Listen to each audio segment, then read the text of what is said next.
எல்லாத்துக்கும் வணக்கங்க. இந்த எண்ணெய் உங்களுக்கு பதிவு பண்ணுறேன்னா, இந்த எண்ணெய் எப்படி பழசு புதுசுன்னு நான் உங்களுக்கு சொல்ல போகிறேன். நீங்களே பாருங்கள். புது எண்ணெய்னா நல்லா கொஞ்சம் பளபளன்னு இருக்கும்.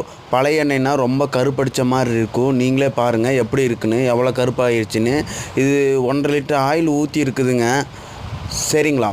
1.5 லிட்டர் ஆயிலில் இன்றைக்கி இவ்வளோ முடிஞ்சிருச்சு. இந்த ஆயில் நம்ம டெய்லி கீழே ஊற்றிட்டோம்னா பரவாயில்லைங்க. இதே யூஸ் பண்ணோம்னா மீன் போடும்போது வாசடிக்கு சிக்கு வாசடிக்குங்க. அது நல்லா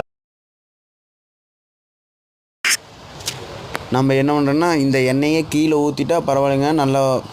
நல்லா இருக்கும். எல்லாம் விரும்பி நல்லா சாப்பிடுவாங்க. நம்ம கடையில் ஃப்ரெஷ்ஷாக இருக்கணும் எல்லோரும் வருவாங்க. பாருங்கள், இந்த எண்ணெய் கொண்டு போய் கீழே ஊற்றிடுறேன். கீழே ஊற்றினாலும் இதான்ட்டு ஒரு புல் மேலே ஊற்றினா அங்கே புல் முளைக்காதுன்ட்டு அங்கே ஊற்றிடுவேன். பாருங்கள், எண்ணெய் எவ்வளோ கருப்பாக இருக்குதுன்னு நீங்களே பாருங்கள். நல்லா நீட்டாக இந்த எண்ணெய் கீழே ஊற்றுக்கப்புறம் இன்னும் பாத்திரலாம் இந்த எண்ணெய் சட்டியில் நல்லா கழுவி. ஓகேங்க, எல்லாம் சப்போர்ட் பண்ணுறதுக்கு ரொம்ப நன்றி. நம்ம கடையில் சாப்பிடாதவங்க வந்து சாப்பிட்டு டேஸ்ட் பண்ணி கமெண்டில் சொல்லுங்கள். ஓகே.